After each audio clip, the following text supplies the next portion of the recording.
The live TV, सच सबसे आगे। नमस्कार, द लाइव टीवी देख रहे हैं आप। आपके साथ मैं हूं आदित्य कुमार। एक के बाद एक विवादों को हवा दी जा रही है। ज्ञान व्यापी के बाद कर्नाटक में जामिया मस्जिद, उसके बाद अलीगढ़ में विवाद खड़ा करने की कोशिश की गई, अलीगढ़ में मस्जिद को गिराने के लिए। और दिल्ली के बारे में बहुत सारी अफवाहें फैल रही हैं। और यह भी एक बात निकलकर सामने आई कि 30,000 लिस्ट बनाई गई हिंदूवादी संगठनों के द्वारा, जिसमें मजार और मस्जिदों को शामिल किया गया, जहां पर ये वो दावा ठोक रहे हैं कि यहां पहले मंदिर था, मंदिर को तोड़कर मस्जिद बनाया गया। ये सब चीजें कर रहे हैं। अब कुतुब मीनार को लेकर भी बवाल शुरू हो गया है। कुतुब मीनार को कहा जा रहा है हिंदूवादी संगठनों द्वारा कि विष्णु स्तंभ है। इसको लेकर बवाल काटने की पूरी कोशिश की जा रही है। शुरुआत से ही पहले विश्व हिंदू परिषद वहां जाता है, बवाल काटता है कि ऐसा है वैसा है, ये कुतुब मीनार जो बना हुआ है ये कुतुबुद्दीन ऐबक ने नहीं बनाया, ऐसा हुआ वैसा हुआ, ये सब बवाल काटा जा रहा है। और अब ये खबर सामने आ रही है कि अब कुतुब मीनार की सच्चाई आएगी सामने। इस तरह की हेडलाइंस भी सब चलाई जा रही हैं कि जैसे ज्ञान व्यापी हुआ उसे कुतुब मीनार की सच्चाई सामने लाएंगे। अध्ययन के लिए परिसर में खुदाई करेगी एसआई टीम।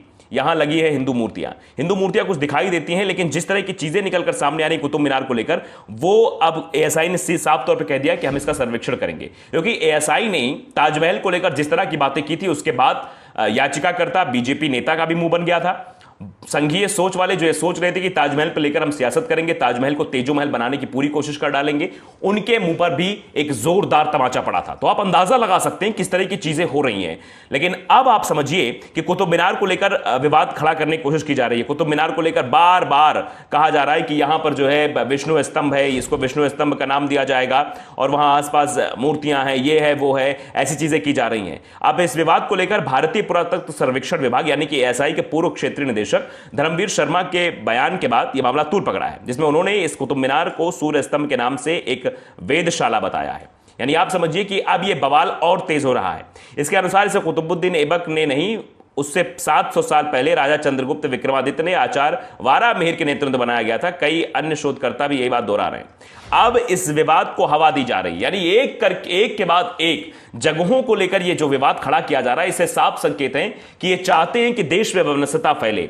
जो ऐतिहासिक धरोहर है, अब उनको निशाना बनाने की कोशिश पूरी तरीके से की जा रही है। आपने देखा था किस तरीके से कुतुब मीनार पर वीएचपी के लोग जब पहुंचे थे तो बयानबाजी कर रहे थे, कुतुब मीनार को लेकर कह रहे थे कि यह विष्णु स्तंभ है। अब एक नया प्रोपेगेंडा शुरू किया गया, सूर्य स्तंभ है। तो ये सब चीजें जो की जा रही हैं, इसके पीछे का मकसद आप समझ सकते हैं। इसके पीछे का मकसद है कि एक बवाल खड़े करना, एक प्रोपेगेंडा खड़ा करना, इसके अलावा और कुछ नहीं। क्योंकि जिस तरीके से ताजमहल को लेकर याचिका दायर की गई, कहा गया कि 22 कमरे बंद है, उन 22 कमरों को खोला जाए, उन 22 कमरों में जो है मूर्तियां मिलेंगी, मंदिर के प्रमाण मिलेंगे। फिर उसके बाद कोर्ट ने सीधे तौर पर याचिका खारिज कर दी और यह कहा कि फालतू की बात मत करिए, आप पहले पढ़ाई करिए, रिसर्च करिए, उसके बाद सामने आइए। इसके बाद कोर्ट ने कहा कि आप आज कह रहे हैं कि ताजमहल के 22 कमरे हम खुलवाना चाहते हैं, कल का आप कहेंगे कि जज के चैंबर में हमें जाना है, तो इस बात की इजाजत तो हम दे नहीं देंगे। सीधे तौर पर फटकार लगाई गई थी। तो ये जो एक नैरेटिव सेट किया जा रहा है, इसका सीधा सीधा मतलब यही है कि एक के बाद एक ऐतिहासिक धरोहरों को टारगेट किया जाए, उन पर बवाल किया जाए। और इसकी चर्चा यहां नहीं हो रही है, विदेशों में इस बात की चर्चा हो रही कि कैसे भारत में ऐतिहासिक इमारतों को टारगेट किया जा रहा है, कैसे भारत में मस्जिदों को टारगेट किया जा रहा है, मजारों को टारगेट किया जा रहा है। ये चर्चाएं हो रही हैं। मानवाधिकार के उल्लंघन के मामले लगातार भारत में बढ़ रहे हैं। यह बात अमेरिका के विदेश मंत्री भी कह चुके हैं। आप अंदाजा आप लगाइए कि एक के बाद एक ऐसे मामले, मतलब ऐसा लग गया है कि झड़ी सी लग गई है। ये चाह ही रहे कि पूरी तरीके से बवाल को हवा दी जाए। आप देख सकते हैं कि किस तरीके से सोशल मीडिया पर तरह तरह के कमेंट किए जा रहे हैं, तरह तरह के रिएक्शन हो रहे हैं, और ये सब नफरती रिएक्शन, ये नफरत की भाषाएं बोली जा रही हैं। क्यों? आप देखिए, एक ट्वीट हम आपको दिखा रहे हैं। निखिल चौधरी नाम के एक शख्स हैं, देखिए क्या कह रहे हैं। इनकी सोच आप देखिए, अंदाजा लगाइए कि इनके अंदर कितना जहर भरा हुआ है। लिख रहे हैं, ज्ञान व्यापी तो टेलर था, फिल्म तो अब कुतुब मीनार और जामा मस्जिद की बनेगी, खुदा की खुदाई अब पूरा देश देखेगा। आप अंदाजा लगाइए, ये नफरती चीजें जो की जा रही हैं, इससे क्या मिलेगा, क्या हासिल होगा? ज्ञान व्यापी में जिस तरह का बवाल किया जा रहा है, उससे क्या हासिल हो जाएगा? वो ट्रेलर है बताया जा रहा है। मतलब आप समझिए कि किस तरीके से नफरती जो चिंटू हैं टारगेट कर रहे हैं, मुसलमानों को टारगेट कर रहे हैं। आप देखिए कि पूरे देश में मुसलमानों के प्रति कैसा माहौल बनाया जा रहा है। एक एक खबरें आप देखिए, आपके रोंगटे खड़े हो जाएंगे। और विश्व गुरु बनने की बात की जाती है।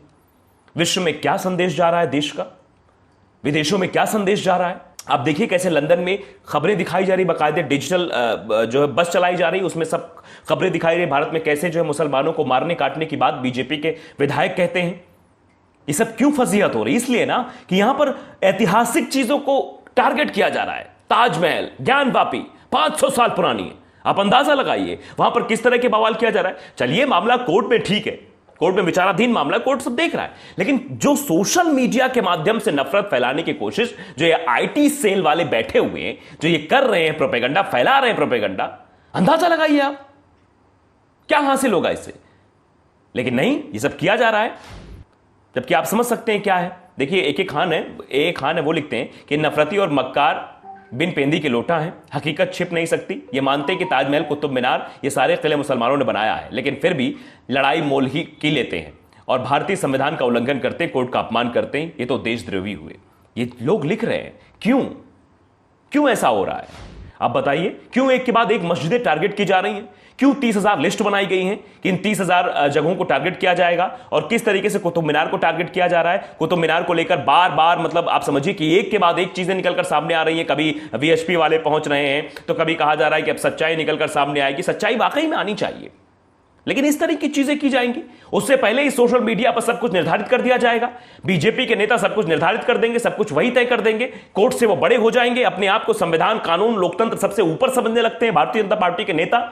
और जो ये अंधभक्त हैं, आप अंदाजा लगाइए कि कुतुब मीनार के बारे में ये बातें कही गई हैं, कुतुब मीनार के बारे में रिसर्च की बात की जा रही है। एसआई ने कहा ठीक है, हम इस पर करेंगे, चीजें होंगी, निकल के जो सामने आए वो अलग की बात है। लेकिन जिस तरीके से ऐतिहासिक धरोहरों को निशाना बनाया जा रहा है, उससे सवाल तो खड़ा होगा। उससे बदनामी किसकी होगी? देश की बदनामी होगी।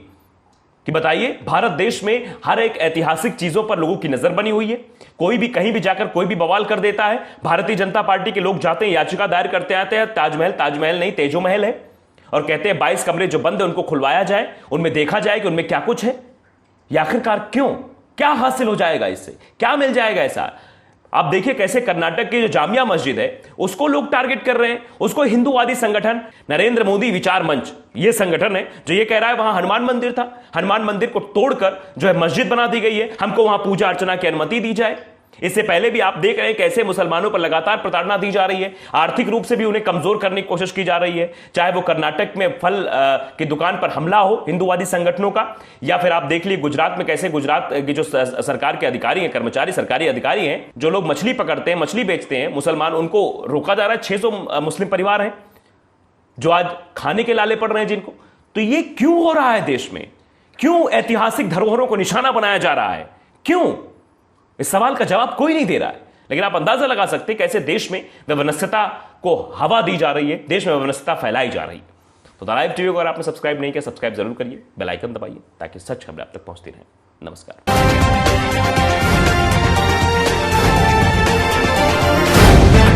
द लाइव टीवी, सच सबसे आगे।